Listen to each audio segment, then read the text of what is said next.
Bruce, you must have something really good too. Of course I do. It's Bruce Danielson, and I guess I'm here to entertain you too. Good afternoon and welcome to the meeting of Tuesday, July 27th, 2021. I'm the city clerk. We actually don't have the council chair or vice chair here today. So per Robert's rules, one would be selected from the body. So I would just ask if anybody's willing to do it. Mr. City Clerk, having been the previous chair, I would volunteer if there's no objection. Are there any objections? No objections. All right, thank you. Okay, thank you. So Councilor Knights will take over. Thank you. We'll take it away. So again, welcome to the informational meeting of July 27th, 2021. First up on our agenda is item number 2, which is our committee and commission reports. Our first report is the IM26 task force, and I will cover that. So I'm going to cover our third and final meeting, which was on the 21st last week. So very quickly, just to get everybody up to speed, there's really 5 separate jurisdictions that we have to address, which is we, or our partners, I should say, Lincoln County's unincorporated area, Minnehaha County's unincorporated areas, are 2 joint zoning areas, which for the audience, the city and the county share a joint jurisdictional zoning boundary, which is essentially about 3 miles outside of the city of Sioux Falls in a ring that both bodies, the county and the city, have to vote on. And then the city of Sioux Falls incorporated limits. So really, this is oversimplifying a bit, but our categories of authority at a local level based on IM26 is zoning, which is really where businesses can be located. Licensing, what rules would they have to follow, what fees would you have to pay for a license, and then nuisance and health, which primarily has been things like smoking and consumption in public. And again, city and counties have joint zoning authority, which means that we both have to agree on zoning laws, but as it relates to nuisances and health, for example, smoking regulations, anything outside of city limits is under the county's control. Whatever they pass is what the rules are. Anything inside of the city is what the rules are, and there's no joint licensing as well. Anything outside of city limits, you would have to get a license from that particular county, and then you would have to meet the zoning. And inside the city, we have our own licensing as well that we'd have to pass. So as most of you know, the state has to promulgate rules by October 29. Once those rules are promulgated, someone can apply for a license from the state. If the local jurisdiction has licensing and zoning laws, those have to be followed, and those have to be certified that they've been followed first. So essentially, if a local government wants to have rules in place, they have to get those in place by the time rules are promulgated. Right now, the timeline is October 4th. The Department of Health has indicated that those rules will probably be enforced, and so we're kind of using October 1st as kind of our date that we'd like to have our laws enforced. As many know, we established a pause or a moratorium, as did many cities and counties, on accepting any license applications for businesses until those rules are promulgated and we can get rules enforced. The exception is Minnehaha County enacted a pause that extends 60 days beyond rules promulgation. So they may not be accepting applications for licenses until maybe around December. That could change, but as of right now, that is the timeline that they have set. So the timeline essentially is for the city of Sioux Falls next Wednesday, Planning Commission, August 4th for the zoning ordinance, and then there would be first readings on August 17th on the city zoning, licensing, and health regulations, whatever we would choose to move forward with, and then the second reading would be September 7th, which would make the effective dates, if all of those dates hold, of October 1st. Lincoln County already has a temporary zoning ordinance in place. They have 1 year to enact a permanent zoning ordinance, or they could renew it for 1 more year. Licensing and health, they're looking to adopt this Thursday, the 29th, and those would be effective by September 1st or so and enforced. In Minnehaha County, they've passed a smoking and consumption ban last week, and they have licensing and zoning in progress that they're writing. As stated, they do have some extra time to get that done, so it may be in the next few months. As far as the joint jurisdictions, they run a pretty similar timeline and reasonably similar to what the cities are.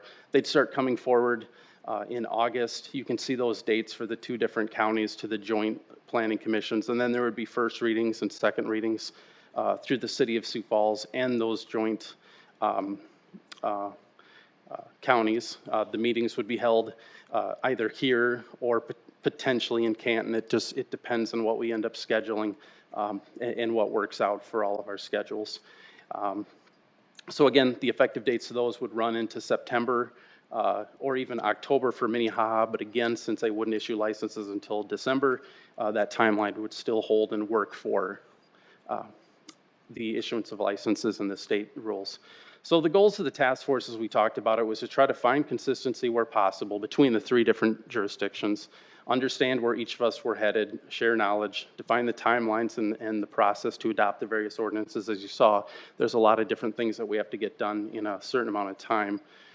Come up with the framework for our joint ordinances, use those discussions to guide the development of individual local ordinances, and find out what other cities in the counties are doing. For the most part, the smaller communities are looking to us to see what we do. And they have pauses in place in some cases, and then gather public input and suggestions. So the general direction, Lincoln County is the farthest along. They're looking at restricting locations based on separation distances to schools and daycares. They have no numerical license limits. They are allowing all 4 uses: cultivation, manufacturing, testing, and dispensaries. I believe they're looking at a smoking and/or consumption prohibition this Thursday. I don't remember. I'm not sure what the details of that are. And they have a fee structure that they're going to be bringing forward, I think, in maybe the $50,000 to $100,000 range, but that's been a little fluid, and I haven't had a chance to see their ordinance. They've been what I would call the most flexible of the 3 jurisdictions. Minnehaha County is the least farthest along. They have established that smoking and consumption ban. Right now, they're planning to allow only 1 use of the 4, which would be a dispensary. They may enact a numerical license limit. I don't know if they've determined whether they're going to do that or not. And they would have separation distances to certain uses, some sort of sensitive uses. And they are just planning to start very conservative and restricted in general. The City of Sioux Falls zoning ordinance is being finalized. That would be, like I said, coming forward next week. You'll see it on an agenda by 4 o'clock online on Friday. License and health ordinances are in progress. We would be looking to allow 1 use to start, a dispensary. There'd be, as of right now, likely no numerical limit on licenses, but zoning would restrict the number based on the separation distances. Looking at a separation distance of 1,000 feet to each other and to sensitive uses allowed in commercial zones. Again, starting a little bit more conservative and restrictive, and I would say cautious. In the joint areas, they'll be mostly similar. The one major difference would be that Lincoln would allow all 4 uses, the Lincoln joint area, which would be the area just outside of city limits, down in the Lincoln County area, whereas Minnehaha would just allow dispensaries. And really that's reflective of kind of where each of the county commissions are, kind of like where they want to start. So, and it should be noted that the joint zoning ordinances have to pass both the city and the county. They can't pass one or the other. They have to pass both to go in effect. So there has to be compromise on both ends. So next steps again, next week, August 4th, the Planning Commission. The city is working to generate maps for the public, which would depict where the uses could go, given the proposed regulations.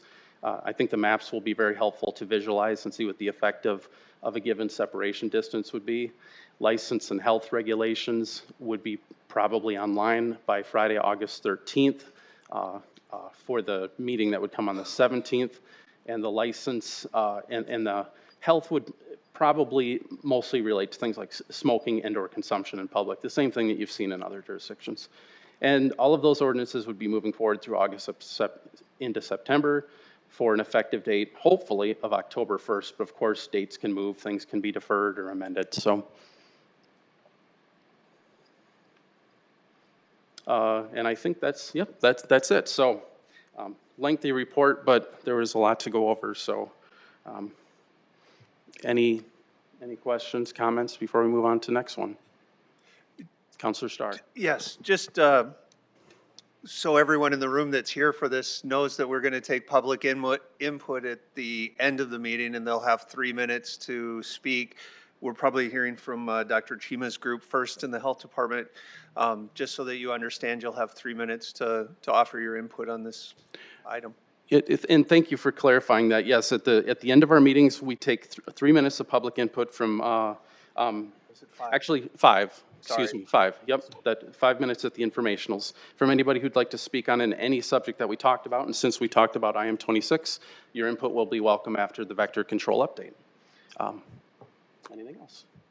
Okay, with that, we're going to move on. We have a Multicultural Center Board update from Councilmember Starr. Yes, thank you, Mr. Chair. It, a little bit quicker, won't go quite as deep. Couple of things that we're dealing with at the Multicultural Center Board is that, first of all, the audit has been completed for the last year. There were no major changes or concerns. The 990 form is completed and was being circulated for signatures, and we'll get an updated, or the board will get an updated copy of that. The other thing that's interesting is that with having a temporary CEO, her contract, Lori Knutsen's acting as the executive director through the end of October. So shortly we'll be in the selection process of hiring a new executive director. What makes it tougher is the board is not really set priorities for the future. So we're still in that process of deciding what do we need in a new executive director, what background do they need? Do they need to have more financial fundraising, or do they need to be more program oriented, or do you want staff to take program lead, I guess is a better way of looking at it. The other thing is, because of fundraising and funds, the after-school program that the Multicultural Center has done in the past is going to be put on a pause, at least for this school year. Again, determining where we go with an executive director, what other groups are doing, and what really in an after-school program do we need. For me, it takes the blue buses off of the road, and it gets us back into one of the points of controversy with that group at different points, where what shape the transportation system was in that they were using to bring kids back and forth from different schools across the city. So taking a pause and readjusting that program was difficult. There were a few employees, part-time employees that won't have a position this fall, but I think it's really going to be good for the organization to take a look at what they're doing and really start from scratch of what the mission and goal of the group is. And with that, that's probably the biggest things that are going on, and just being able to partner with other community groups that are doing similar things so that we're not duplicating services. So in a short amount of time, we're gonna put together a new master plan and a vision for the organization, and then lead off with a new executive director sometime late this fall, early this winter. So. Very good. Thank you. Thank you. Any questions or comments? Seeing none, we're going to move on to item 3, which is council remarks. Any council remarks for today? Councilor Selberg. Thank you, Councilor Neitzer. I will give a real brief report on the Accessible Housing Advisory Board meeting that we had last week, and it'll be brief because I forgot my notes, so lucky you. But anyways, there was pretty much one highlight that took up about 90% of the meeting. And again, what this board does is it's a creation, it's working towards accessible housing and housing stabilization services and alleviating homelessness in Sioux Falls, the goal of the board. And last week we had Thrive In, and the president, Michelle Erpenbach, who many of us know, who used to serve on the council, and who she successed her, Candy Hansen, who used to have her position, the past president, basically gave a very nice presentation, lengthy, but very good and thorough on their take on the housing situation and what they're doing as a group to assist in the effort. So it was very good. I wish I'd had the presentation with. Maybe I'll bring that sometime soon for everybody. But we are fortunate to have them assist the council and the city and everybody else in this committee in this vital area at this time as they have in the past. So anyway, very good meeting, and I know there are a lot of other groups that have been meeting and working on the whole housing situation, and hopefully we're making some progress, slow but sure. Thank you. Thank you, Councilor Selberg. Councilor Erickson. Thank you. Development Foundation Board met last week. They met during the exact same time as the mayor's budget address, so unfortunately I was not able to attend that meeting as your council representative. I do have, Bob Munt and I are going to be having a brief conversation, and so after he and I talk about that, I will report back to the council. But this would have been what would have been the first meeting for us to have council representation from when we made that change a few months ago. So just wanted to let you know I haven't forgot about it or you, and we'll get more information soon. Thank you. Counselor Starr. Yes, thank you, Mr. Chair. One of the things that I wanted to bring up is we saw again this week that there was one of our advisory boards met or were scheduled to meet and didn't do proper notification and had to cancel their meeting and move it back a month. I think we're at the point, at least for me, that because we have 40+ groups that meet and in different places, we need a combined calendar so that you don't have to go to each individual board to find out when they meet, whether they've noticed, whether the proper documentation's there.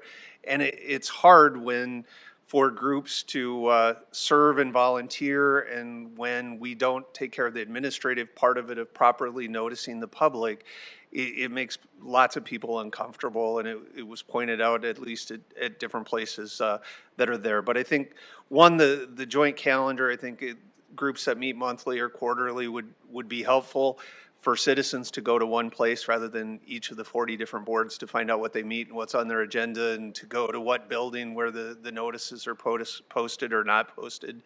And then I think the other is that I think we need to visit with the city attorney's office. I think it's time for each of those groups to have an additional training in public notice, minutes, executive session, training things, because I think most of those groups, since the last time that was done, have pretty much turned over for a lot of the groups. So whether it's a simplified handbook or a place for the committees to be able to follow that information and to make it easy for our citizens to have a chance and to be as open and transparent as we want it to be.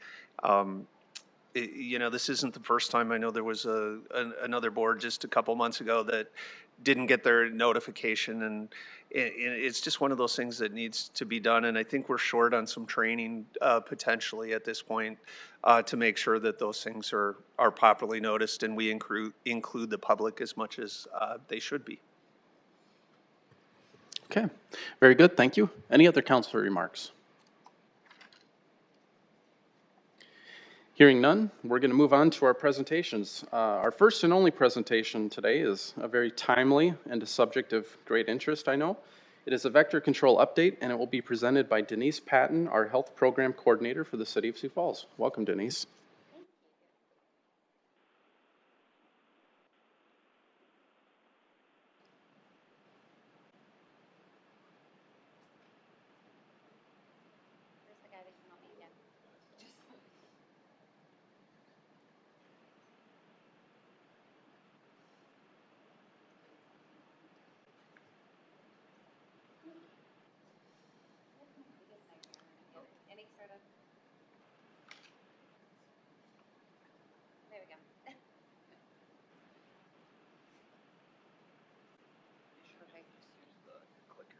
Got it.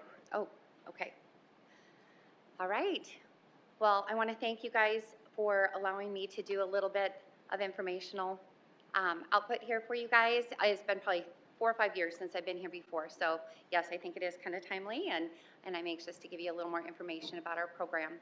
I'm Denise Patton. I'm the health program coordinator for the city of Sioux Falls. I'm an entomologist and have overseen the mosquito control program for about 18 years now. So I've been lucky enough to be with it from kind of its inception and see it grow with the city and the different challenges and things along the way. I want to kind of start by indicating that West Nile virus is really what drives us. So we are a program that is health driven on its front, and it's a quality of life program also, and so we'll talk a little bit about that. But most people don't realize that West Nile virus is actually a bird disease, and so if you don't have a mosquito that bites a bird and then can bite a human, it's not one that can spread disease to us. Doesn't mean it can't bite us and annoy us or something else, but a lot of people don't realize that that's kind of really where it stems from. In 2003, we saw our very first case here. We went from 0 to 1,059 all in 1 year. So needless to say, it was something we really had to pay attention to. The mosquitoes that do spread it from bird to human are called bridge vectors. So between the case data, we're really trying to analyze which ones are giving it to us and which ones do we need to pay attention to. This particular table, it looks kind of busy, but I wanted you to focus on both the Lincoln and Minnehaha County squares. This is the state as a whole. I wanted you to see that in the state, Lincoln and Minnehaha County, on an incidence basis, so most diseases are reported 1 per 100,000 for simplicity purposes. Minnehaha and Lincoln County carry approximately a third of the state of South Dakota's population, and consistently, we have remained on the under 10% of the state's cases. This table only goes through 2016, but I will tell you that the numbers have remained pretty consistent. West Nile virus is endemic to the state. We've been hit highest per capita with cases in the nation since it showed up in 2002 and 3. So these numbers are just a testament to the kind of program that we have. I believe that it's very aggressive. We use science, we use data to really drive our decisions, and it's reflected in these numbers, so I thought that was really telling. This is just a quick map to show you Midwest. That's where West Nile wants to be. There's a lot of hypotheses about why. Part of them refer to agriculture as kind of our primary reason. The mosquitoes that spread the virus the best do prefer waters that dry up intermittently, a little drier geography, and so irrigation and fields kind of are that perfect storm for them.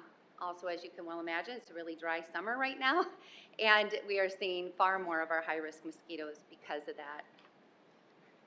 This slide just kind of is a jumping off point. Whenever you're looking at a pest management program, whether it's for mice or cockroaches or mosquitoes, there's 4 really distinct steps that all people need to employ, and one of them is source reduction, surveillance, just what are we up against, what are we looking at, control, how are we going to control what we find, and then education. Those are all super important. The pie graph on the right I put there primarily to show you that, you know, when I tell people I work for mosquito control, or my employees mention that, the first thing everybody says is, oh, you're the ones that spray. And yes, we of course do, but that's only a small portion of what we do. Monday through Friday, we have about 20, 25 people that are going out looking for water sources. They're doing education, they're doing source reduction, they're doing all these things that will hopefully prevent us from having to do the reactive end of things. This is just a couple pictures of things that we do, that we encourage the public to do. Anything that can hold water and you can dump, super easy. It's cheap, it's the most effective. If we could do it all that way, that would be great. But that's one of the really driving messages in a lot of the interviews and the public forums that I'm out in. It's just look for water. If it's standing there, dump it. If we can create flow, that also makes a big difference, and the stagnant water doesn't exist. So surveillance. So again, we're looking for them. We're learning about them, and that's really important. It's a critical part. A very large part of our surveillance program consists of trapping. And so the pictures there are just images of the kind of traps that we use here in Sioux Falls. The one on the left is a CO2 baited light trap. So at night when it gets dark, there's a little light that comes on. CO2 is emitted through a little tube so it mimics your skin. The mosquitoes in that area are then drawn to the trap and collected in that cup. We bring that back each day to our lab. We have 2 individuals that look under a microscope and literally count and identify down to genus and species every single mosquito that's collected in each of our traps. And we have a total of 37 traps. So you can imagine that can be a little bit overwhelming sometimes. The other trap on the right is just a different model, and it was donated from the state to kind of allow us to look for some different potential vectors. Everybody heard about Zika virus a few years ago. It's kind of fizzled a little bit. The 2 mosquitoes that spread that the best are more tropical in nature, but they've been found in Iowa, so if they're ever going to show up here, Sioux Falls might be inclined to see them. So, and we haven't found any, just so you know. This map just simply shows our zones. I think everybody has heard about the spray zones. Hopefully you know what zone you live in.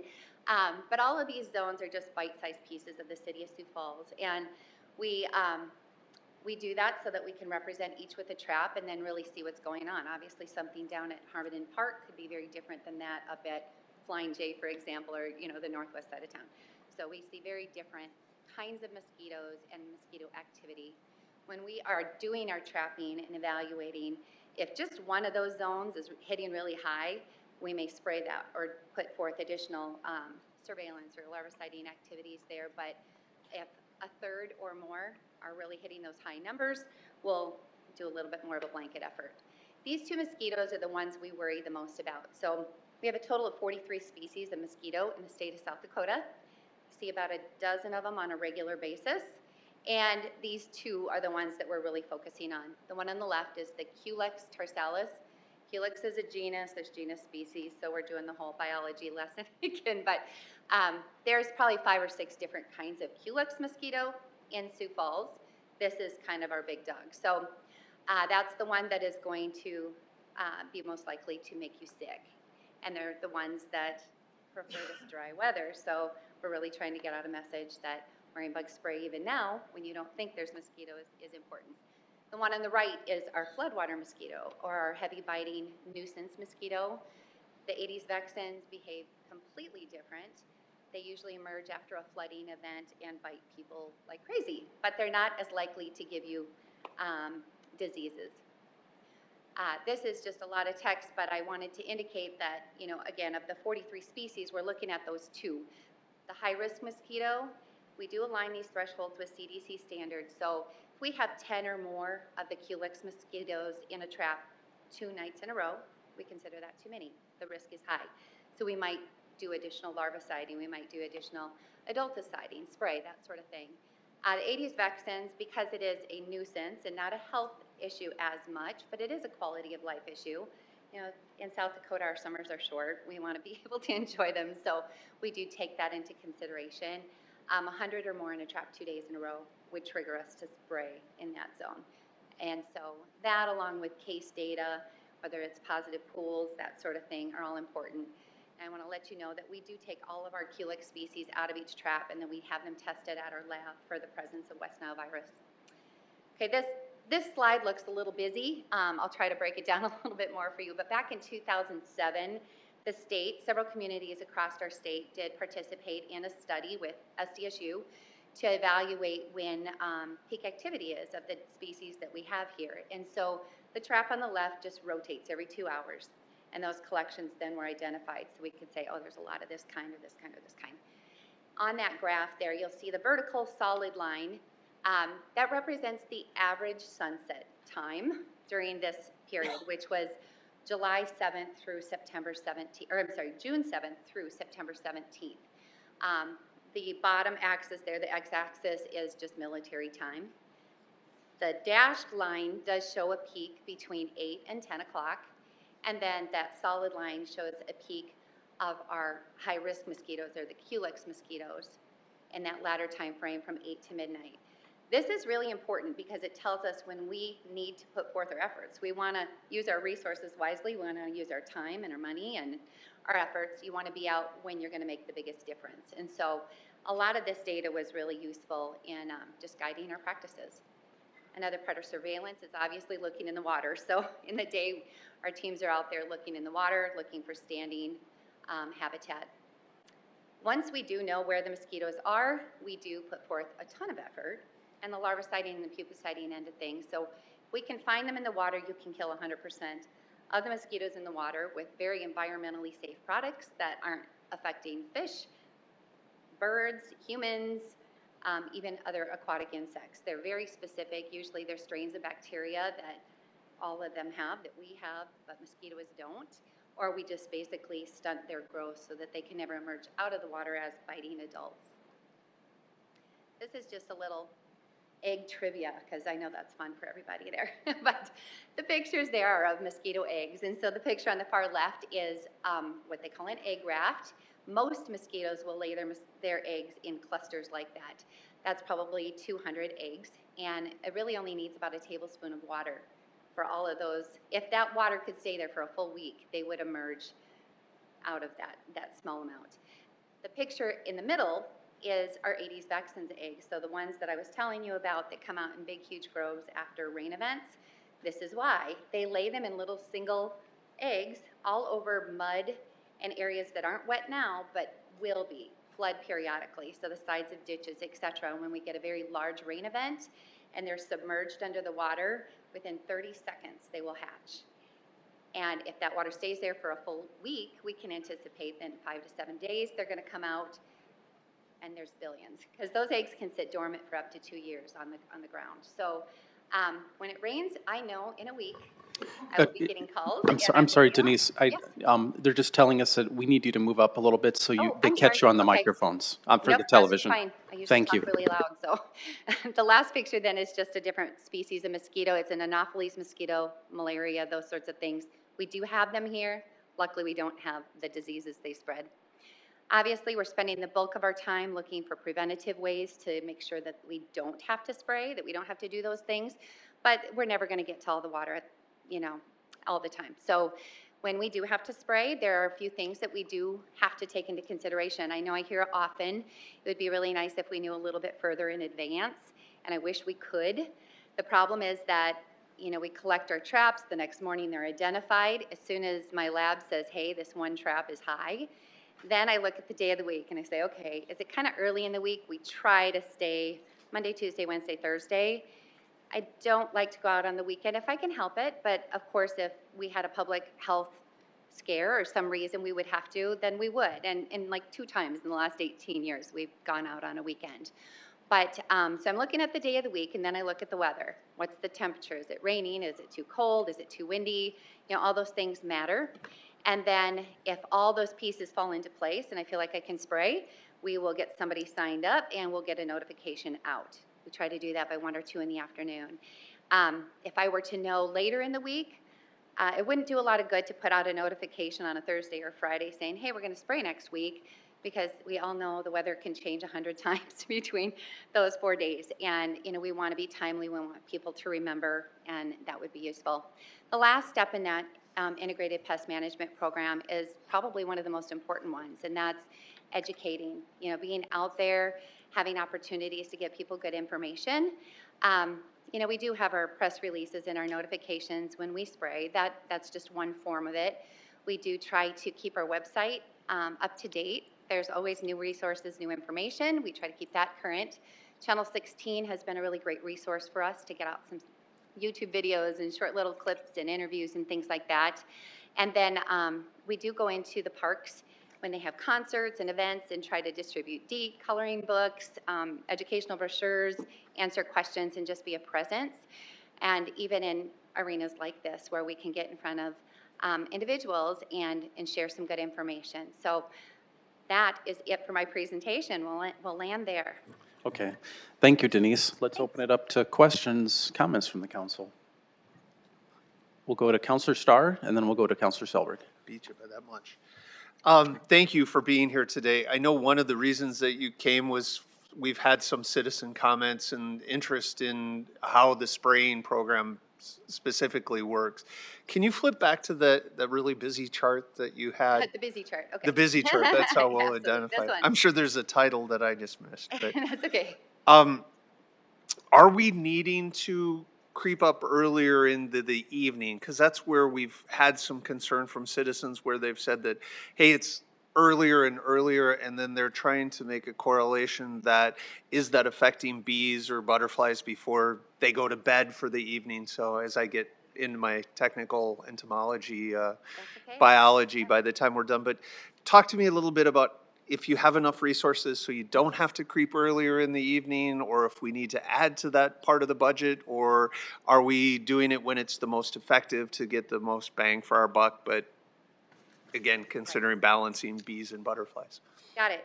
I did talk a little bit with Councilor Neitzer last week about this, and this is a question we get every year. I mean, this isn't uncommon, and it's a fair question. We obviously want to acknowledge and protect our beneficial insects. I am the biggest bug nerd you've ever met.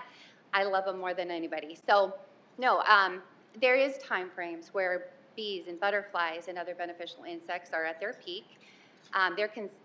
Our daytime beneficial insects are called diurnal, and they actually need sunlight in order to orient themselves and find their food resources and that sort of thing. Butterflies are going to be a little bit more active earlier in the day. Bees usually till 2, 3, there's never like a cutoff point. They don't look at their watch and say, it's time to go in. So, this is, when you say dawn or dusk, those are time frames. They're not exact times. And so we're always balancing things because the year changes, each day changes. Some days are overcast, some are, there's just lots of things to consider. And so, we use this data as, again, because this is an average throughout that entirety of the summer. And we just kind of want to be out there when the mosquito activity is the highest. Now, if we go much later, we're going to miss a large chunk of the heavy biters, which will also make people very upset. Again, we're balancing it. It's not a resources issue necessarily. This is more of when we're out there, we want to be doing the best thing that we can be doing so that we can get in, handle it, and be done. If we don't have an effective spray, if we don't get through the city in a reasonable amount of time, there's a lot of new eggs hatching. There's a lot of activity that we can't catch up to. So you really have to focus those efforts and really weigh it out. But, the number of beneficial insects that are dwindling at these tail ends is minimal. And you kind of have to just make those decisions. So the other thing that I get questions about, and only because or part of it is my kids, it's like the truck's coming. You can hear the motor in the sprayer, and you get a little bit of notice. But do people have to be concerned if they're outside when the truck comes through the neighborhood? Do we gather up everybody and run for the house, or how do we handle that part of it?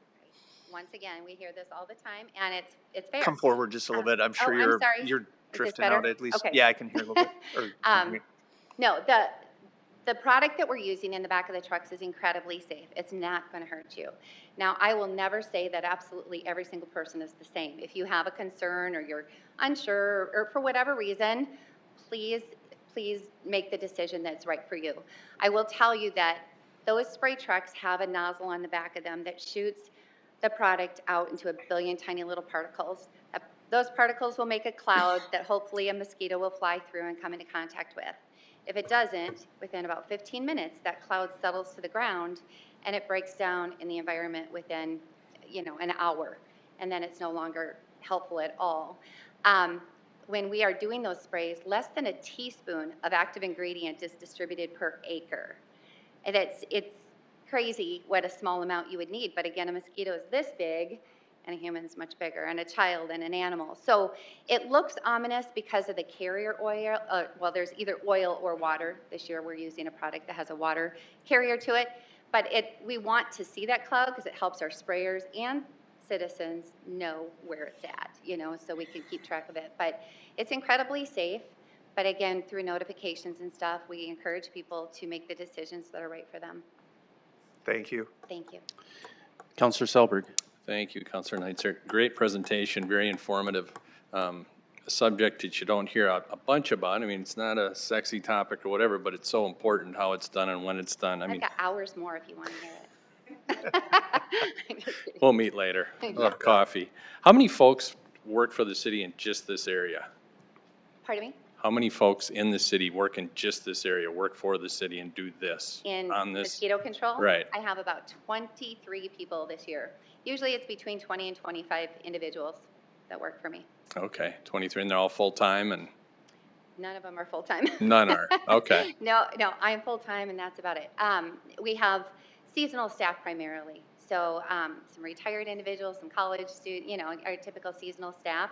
We do have a couple people that work throughout the year to kind of help with data entry, end of the year, data compilation, that sort of thing. But generally speaking, it's a seasonal program. Yeah, that's what I was curious of. If it's obviously it's off season or whatever, there are people working around the clock all the time learning. And is there a lot of education that goes on with it? You have to learn more every year and keep up with. There is a lot of education, and of course with staff changing each year, I get a very good returning amount of staff, but I usually get them for 2, 3, 4 years before they graduate and move on. So each year our training is very extensive. It's usually a full day, and we talk about the equipment, we talk about the products being used, we talk about the virus, we talk about just city protocols. I mean, like everything from A to Z.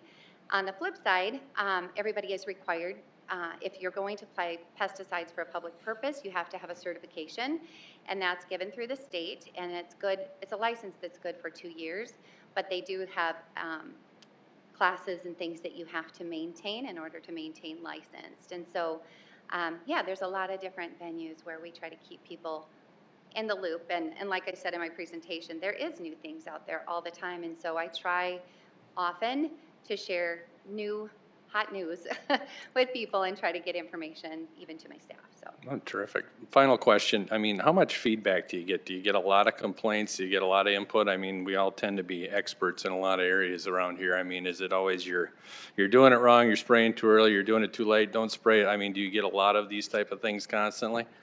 we do, yeah. I mean, everybody absolutely has kind of a different perspective, and we get a ton of fantastic feedback, and we every now and again get somebody that has a concern, and we take that seriously. I mean, I want to know if there's a concern so that we can see if there's a way to address it or to educate them so that they feel more comfortable, which is usually what ends up happening. But yeah, it's very normal to get everything from A to Z, and a lot of our feedback is from citizens saying, you know, not sure if you knew there was, you know, a construction site at the end of my way that's holding some water. Could you come check it out? You know, it's places, it's, you know, interactions like that that are really helpful. We can't be everywhere at all times, so Right. we appreciate that. Right. Terrific. Thank you. Any questions from the? Yes, Councilor Brecky. Thank you. Just a question about the beneficial insects. Is it your division, the one for the city, that actually keeps track of those populations? And if there's things that are happening to those populations that we should be concerned about, or we should be doing things about to encourage them? It just seems, you know, from an observation standpoint, that there's less bees. And from my personal observation, there's less fireflies in Sioux Falls than there used to be. But again, that's a pretty narrow scope, and I'm just wondering, are there less bees and butterflies? That there are less of those things, and is that just a nationwide or even a global thing? And are our populations at a sufficient level? And is there more things that we could and should be doing to advance the interests of the beneficial ones at the same time while we're trying to take care of those ones that have a negative impact? Got it. Actually, our division doesn't look at the populations of other insects specifically unless they're a vector. But as an entomologist, I do follow that kind of information. I've had a lot of conversations with individuals that are specialists in their field, so apiaries and people at the butterfly house. In fact, there was a trial study that we did several years ago in conjunction with the Sartoma Butterfly House and their concerns about what our sprays may or may not do to the butterflies. I will tell you that, you know, we're hearing a lot that there's no bees, there's no butterflies, that sort of thing.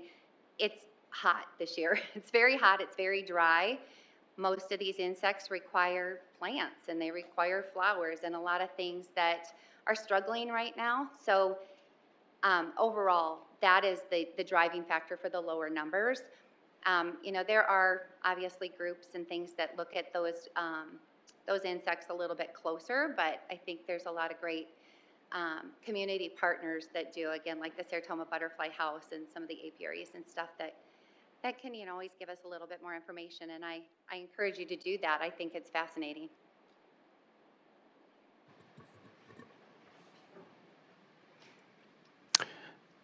Thank you.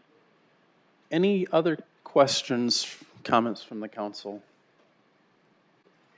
If not, Denise, you answered all of my questions last week. I think it's great that you were able to touch on today some of the key critical things that have come up recently that people ask about a lot, which is the safety for themselves and for beneficial insects. And then the timing in terms of why at this particular time and why not at, you know, when the sun goes down, which obviously in June, the sun's going to go down at a very different time than it is going to go down in September. So very good education. There's a lot of ways that people can go and they can get alerts. I'm subscribed to the spray alerts, and I would encourage others to do so and use all of these other educational media. So thank you. Thanks for coming today. Yep. All right. That brings us to the end of our regular agenda. So that brings us to public comments. So anyone who wants to speak for up to 5 minutes on anything we talked about today, I'm going to welcome to come forward. And before you start, Emmett, I just want to let everybody know we want to hear your input. Just keep it to 5 minutes. We do have a timer up there that will run and show you when you're 30 seconds away with a yellow light, and when you're out of time, it'll be at red. I'm going to make sure to enforce that because we have a lot of people here. And if you can try not to be too repetitive, that would be appreciated, but we want to hear what you have to say. So take it away, Emmett. All right, thank you, Counselor. I think most of you know me. My name is Emmett Reichstroffer. I reside at 915 South 4th Avenue. For the members who may be attending virtually, I just want to mention there's probably 30 to 40 people attending today, I think with similar interest in this topic. Definitely an interesting issue. I'm grateful for the opportunity to provide public input. I'm grateful for the work of the task force. However, I have to be honest, I'm disappointed in the direction that we're going. Based off of the draft ordinances that I picked up at that last third meeting. What is being proposed by Councilor Neitzer and Mayor Tenhaken is unfortunately the most restrictive zoning ordinance for cannabis businesses that I've seen anywhere in the United States, having worked in several states over the course of 10 years. From my perspective, having attended multiple meetings, having provided feedback, providing examples, providing a draft ordinance, answering questions about my industry, I just can't see how these proposals are honestly or reasonably a reflection of the process that I've been part of or any democratic process. For those reasons, I'm not just concerned about bad policy, I'm concerned about our government not being responsive to the people. Let me start with policy. First and foremost, it's bad policy because it's unlawful. SDCL 34-20G-57 reads, no local government may prohibit a dispensary, either expressly or through the enactment of an ordinance that makes the operation of a dispensary impracticable. When you unreasonably restrict the legal market from participating, inescapably it's going to be sold in the illicit market. We're talking about up to hundreds of millions of dollars untaxed, unregulated right here in our own community. But you have an opportunity to drive out that illicit market. The voters asked you to drive out that illicit market. You have partners here today, myself and others in the industry, who have a successful track record working with numerous other governments across the country. And now we have a multi-billion-dollar industry active in nearly 20 states with a successful track record following the law, staying compliant, paying our taxes on time, etc. We want to be good partners here in Sioux Falls too and bring this market above ground. We want production and sales to be transparent. It should be licensed and taxed. Our products should be tested for quality and safety. But by blocking us out, you're clearing the way for the illicit market to generate millions of dollars unlicensed, untaxed, and without any testing of their products. Furthermore, some of you may have concerns about home grows. I personally do not, but I've heard it many times at these meetings. This ordinance guarantees a proliferation of home grows in our community by banning commercial cultivation and restricting retailers into the boondocks or out of existence. There won't be an adequate supply to meet demand, so most people will resort to growing cannabis at home. Those who can't can appoint a caregiver. All you need is a letter from a doctor, and any Sioux Falls resident can get permission to grow an unlimited number of plants in their residence, in their garages, in their backyards, etc. That's state law in effect right now.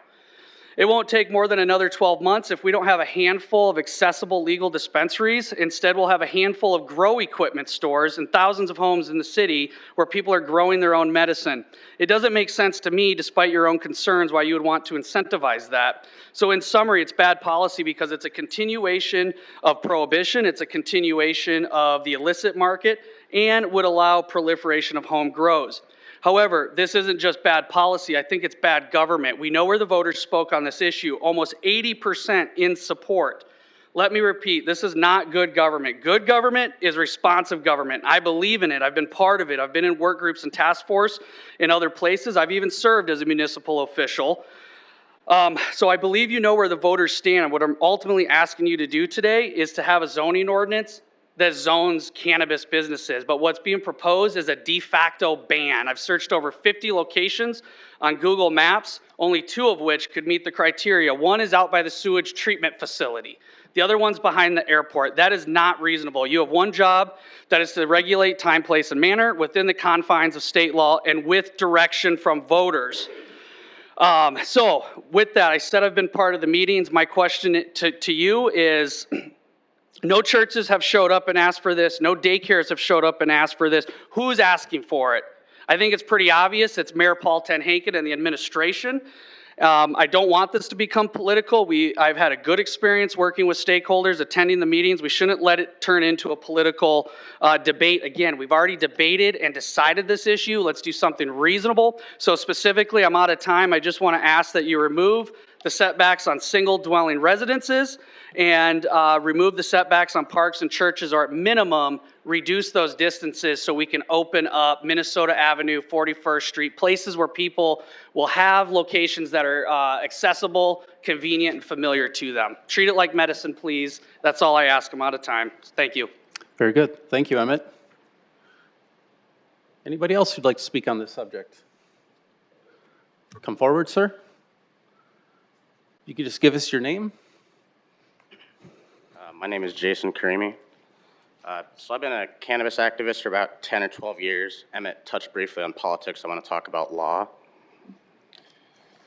You guys are working in Iowa. I sent a letter to the South Dakota Department of Education concerning that the Iowa Department of Public Health wrote 4 federal government agencies, one of which was the Department of Education, addressing the same topics that were outlined in Rule Article 2480 that you guys were discussing a few weeks ago. They didn't write just one letter. The state of Iowa wrote 4 letters to 4 different federal departments, including the Department of Education. Iowa also wrote a statement of intent concerning these 4 letters. At the time that I wrote this letter, it was for a meeting with South Dakota's Department of Education on May 17th of 2021. So I'd like to respectfully draw attention to members of the Sioux Falls City Council and other interested parties in the community as to these 4 Iowa letters, as we're writing these laws, that federal exemptions to state medical cannabis laws are currently found in the Code of Federal Regulations. We do not need to wait on Congress to change federal law. It's up to the states to lead on changing federal law. That's how this whole issue works. The federal government has not sued a single state to shut down the medical cannabis programs. However, in Maine of this year, federal funding was denied to certain facilities due to federal regulations, okay? So to protect the medical cannabis community, I'd like to urge anyone in South Dakota willing to work with me on this issue to do as not only Iowa, but the state of Hawaii did this year, to pass laws. In Hawaii, it was House Concurrent Resolution number 132, and also a House Resolution number 112. House Resolution 112 is more detailed on the law. It gets into Title 21 of the Code of Federal Regulations, Section 1308.43, whereas the other Hawaii bill, House Concurrent Resolution 132, leaves out Section 1308.43, and instead discusses Title 21 of the Code of Federal Regulations, Section 1307.03. So here's what this comes down to. I'm going to ask nicely that the lawmakers protect me and other patients from the federal government by following Hawaii and Iowa and filing a letter of intent saying we want federal funding guarantees at our facilities and nursing homes and schools. And if that doesn't happen, I'll take legal action with my network, which is nationwide and very good at doing the right thing for the people. So please work with us or we'll take you to court. I'm not with any organization. This is me as a medical cannabis patient alone. I live here in Sioux Falls. Thank you for your time. Thank you, Jason. Others who'd like to provide input today? Come forward, sir.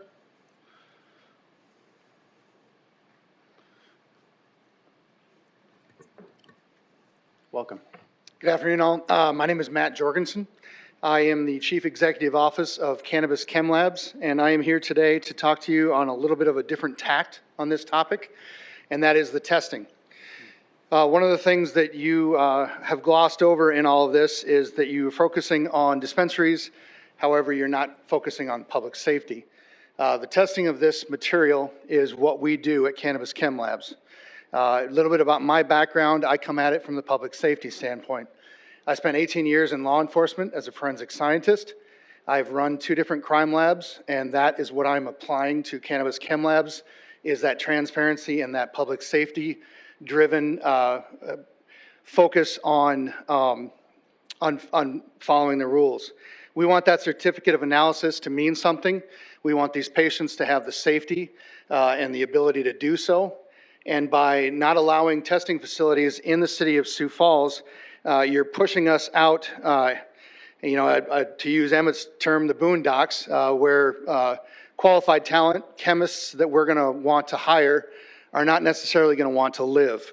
We want our tax base to stay in Sioux Falls. We want you to be able to benefit from our availability as far as testing goes, and to make sure that we are providing the highest quality of product to the patients themselves. Because after all, that is what this ordinance is all about, is about public safety. The rest of my time, I'm available for questions at any time. Again, this is my background, this is my passion as a chemist, so I will make myself available. Thank you. Thank you, Matt. Anyone else who'd like to give public input?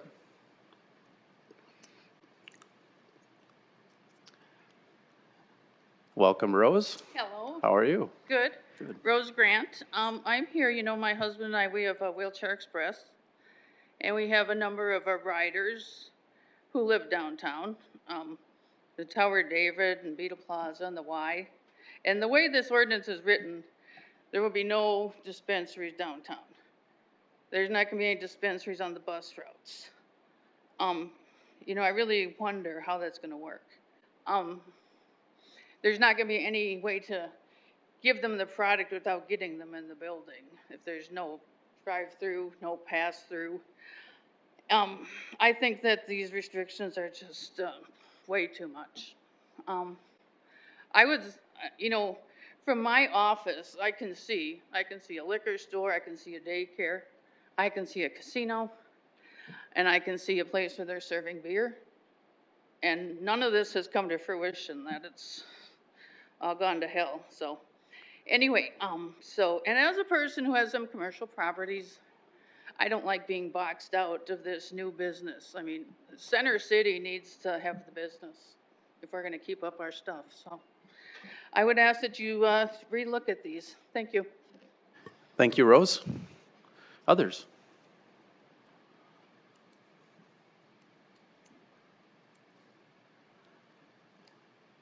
Welcome. Welcome. My name is Chris Lee. I'm just a citizen of Sioux Falls. I'm not with any entities of any kind. But my real question is why aren't you guys embracing this? Why are we hiding everything? What is the reason for it? I mean, if you've done your work, if you know about medical marijuana or marijuana period, I don't know how you can come up with these decisions that you need to hide it. You don't hide clinics. You don't hide liquor stores. You don't hide bars. The only thing you hide is a strip joint out by the interstate someplace. And this is something good. You should embrace this. I mean, it's nothing bad about this. I'm 60-some years old, and my wife has got issues, and she uses cannabis, but for many years she had to use it illegally. I don't know why you're hiding it. I don't know why you're restricting it. I don't understand it. And can anybody answer that question? What is the reason for that? Really, I don't understand, unless people are informed. You should be embracing it. You should be doing the best you can. There should be dispensaries where people have access to it. You don't have to hide it. The future is here. It's not going to go away. It's not going to stop. 20 years from now, it's going to be completely different. It'll probably be you can go down to the farmer's market and buy it. But there's no reason to not embrace what is right. And if you restrict it to one entity, then you're restricting economic fairness for everybody. The bottom line is you can put it in one hand and he can make all the money and he can buy his house and his boat in Florida, or you can put it in 20 hands that'll build their house and put the money right back in the Sioux Falls economy. It's not hard to figure out. The future is here. It's not going anywhere. It's only going forward. You have a chance to do something real. You have a chance to do something good. And you need to stand on your own feet and believe in what you're doing and research it and understand it completely. This is nothing we need to hide. Thank you. Thank you, Chris. Others?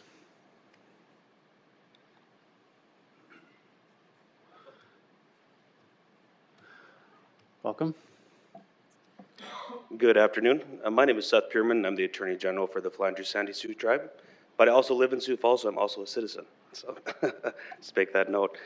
Obviously, the Flanders Santee Sioux Tribe has been engaged in the marijuana industry for some time. It currently operates a medical marijuana program on its reservation and has been doing so successfully.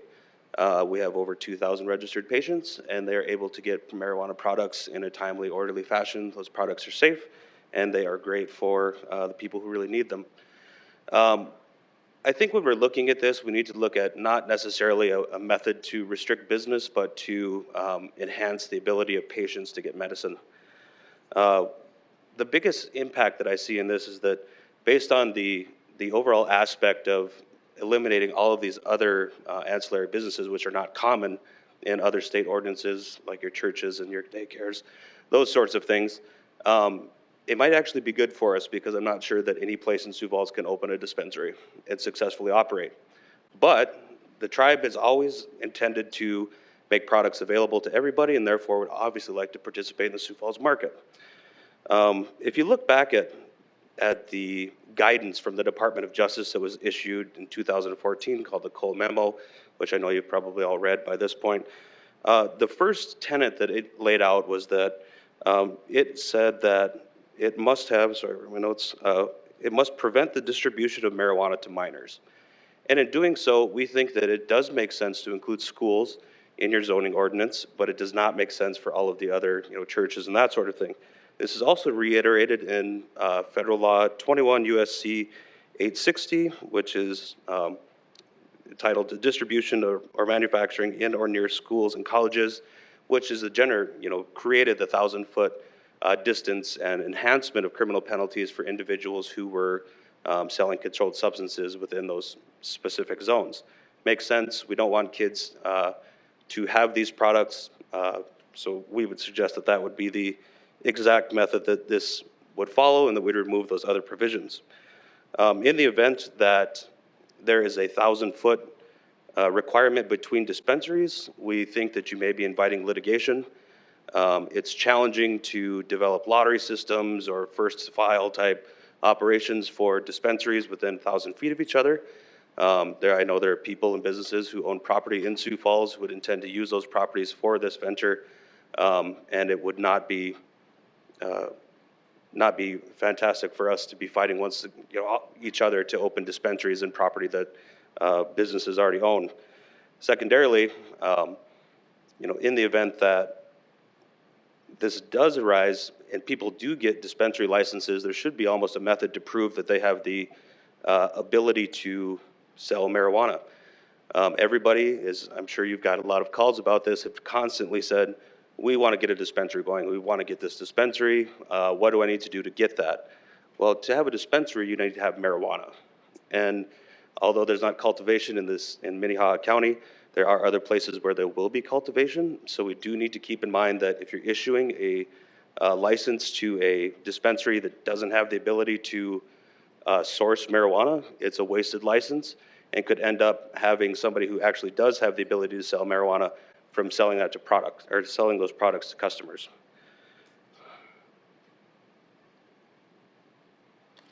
Again, I think that if we focus this on really taking away the recreational aspect, because this almost seems like a recreational bill to me. If we look at really having access of marijuana to the people who really truly need this medicine, we don't want somebody living in downtown having to drive to, drive down to Minnesota to get medicine. It should be something that's accessible, that they can get in a timely manner, and that it's affordable to them. Thank you very much. Thank you, Seth. Others who'd like to give input today?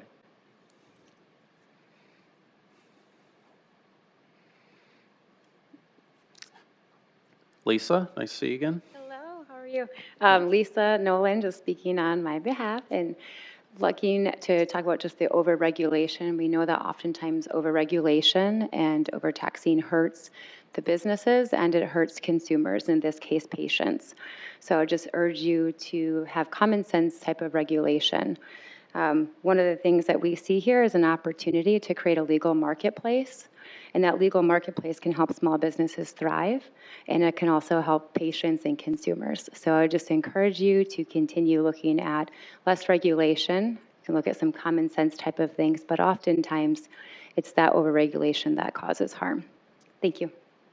Thank you, Lisa. Others who'd like to give input today, welcome you to come forward.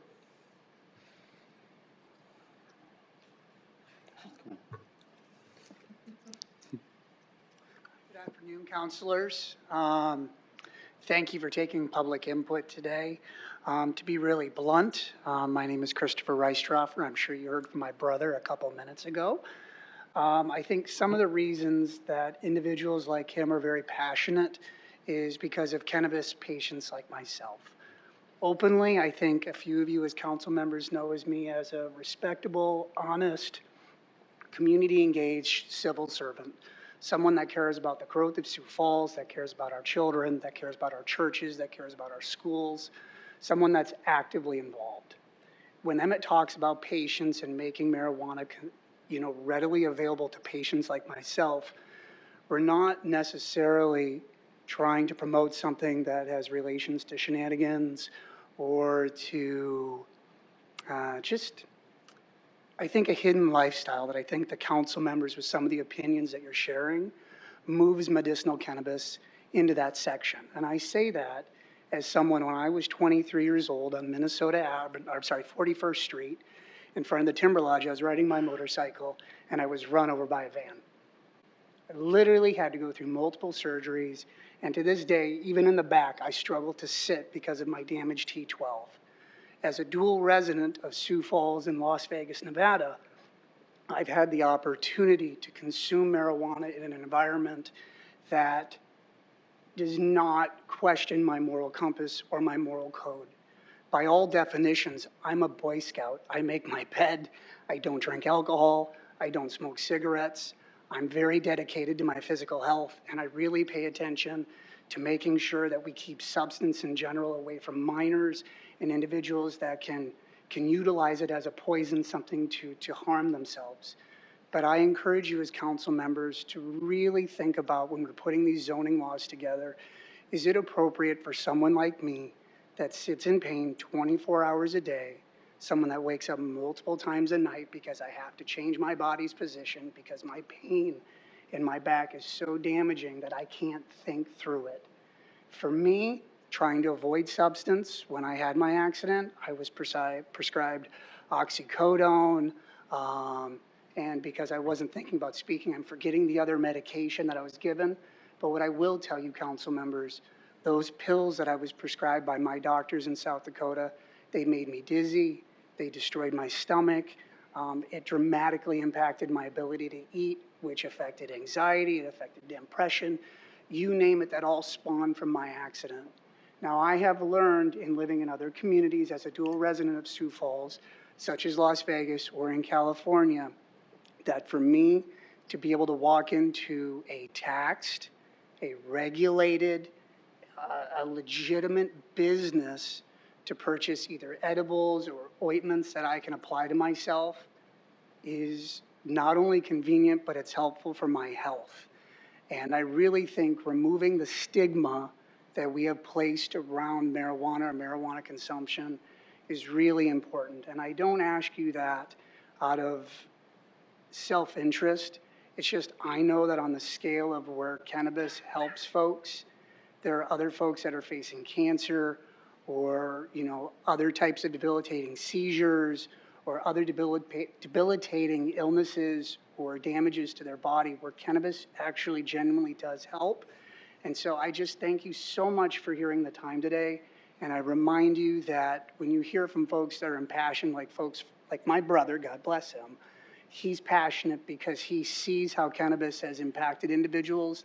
And someone like myself who legitimately does everything I can to stay away from substance, when we're talking about medicinal marijuana, we're looking to really help people. And I hope that we can really consider that when it comes to proximity and where we're buying these things. Because in my home in Las Vegas, in the HOA that I live in, I can drive 7 minutes from my home. I can purchase a product in a very comfortable environment. I can drive back home and I can consume it in a safe way, and I have no fear of legal recourse. Where here in Sioux Falls, that same consumption, someone who's an honest, timely, caring community servant, to consume that here in the state at this point puts me in legal jeopardy. And the reality is, folks like me, like, we don't deserve to be put in that position, and each of you are put into a position of authority. And I hope you hear my words. I hope you hear my request. And at minimum, when you folks are thinking about these zoning laws or how these dispensaries will operate, that you remember that they're honest, law-abiding citizens that really do deserve access to medicinal cannabis. I really appreciate your time. And again, thank you so much, council members. Thank you, Chris. Welcome. Hello, my name is Alec Van Hove. Raised in Brandon, lived in Sioux Falls since I graduated South Dakota State. Go Jacks. And yeah, I wanted to also give my voice to this issue. I guess first of all, I just want to say I never thought this day would come in this state. I thought it'd be similar to the gay marriage issue where we would only be forced into it by federal law. So I'm glad we're actually to this point.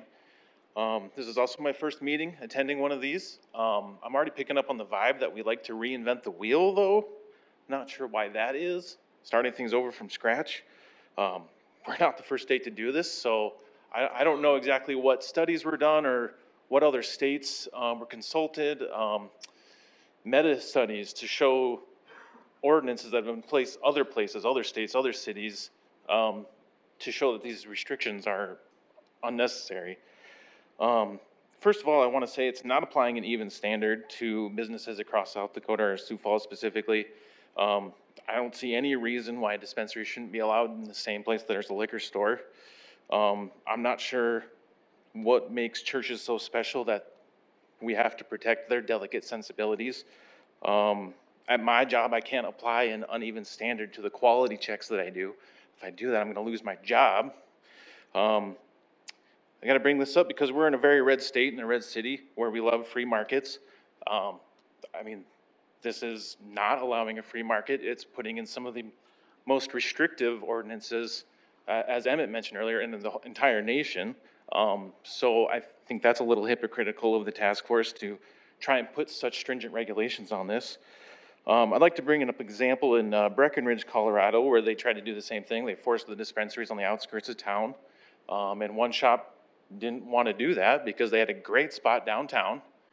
So they got around it by just not selling the flower in their location, but they still kept that location and sold all the other accoutrement, all the other paraphernalia. They still had the signs up. You could still see it. The children could see it. Elderly people could see it. People of the church could see it.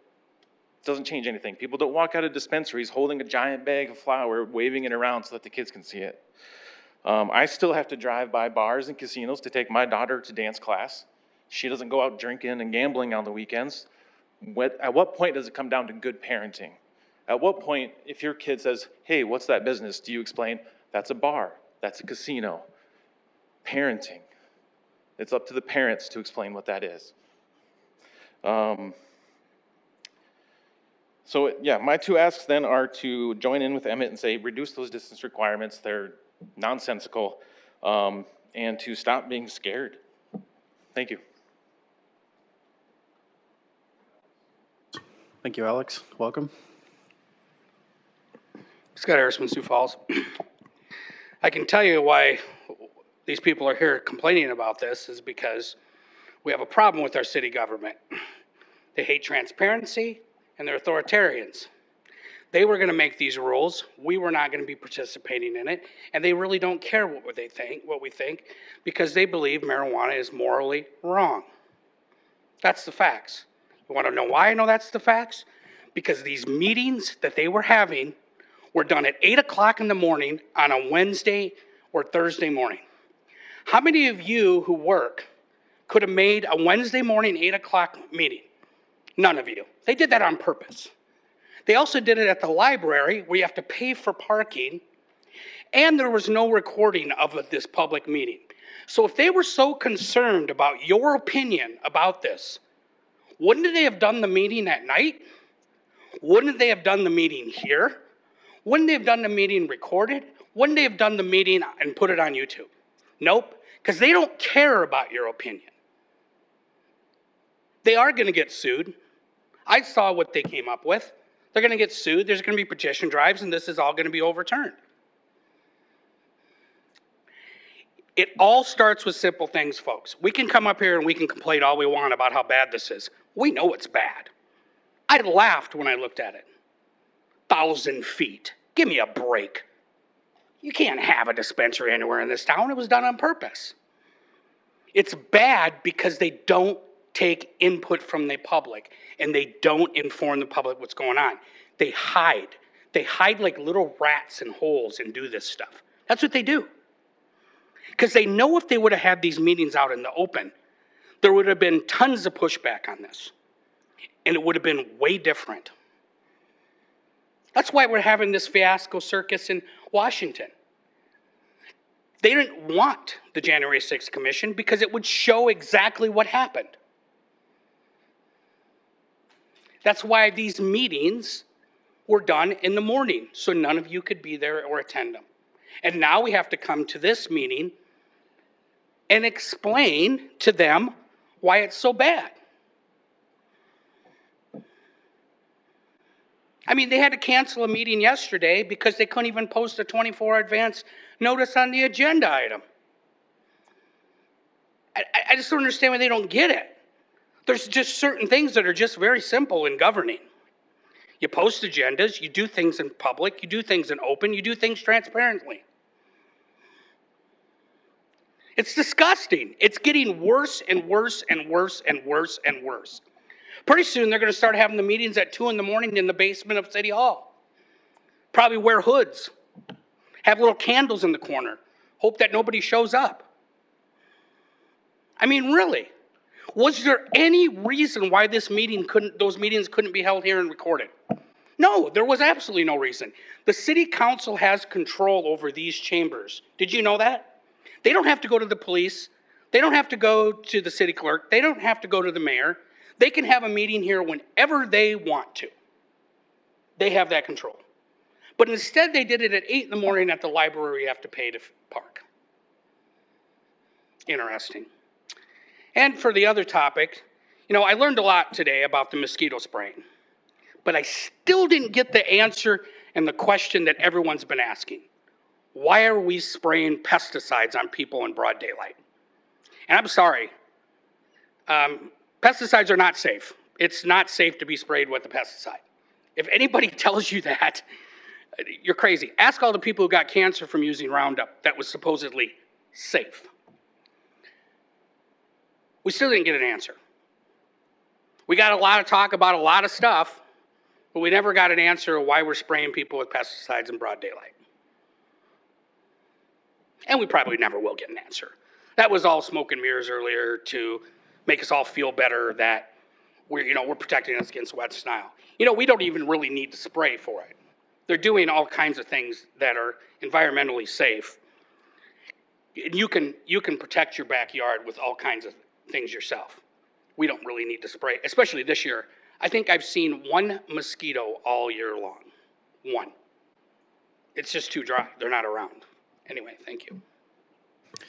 Thank you. Others that would like to give input? Going once? Twice? If not, thanks for all of your input. And as a reminder, Planning Commission next Wednesday at 6 p.m.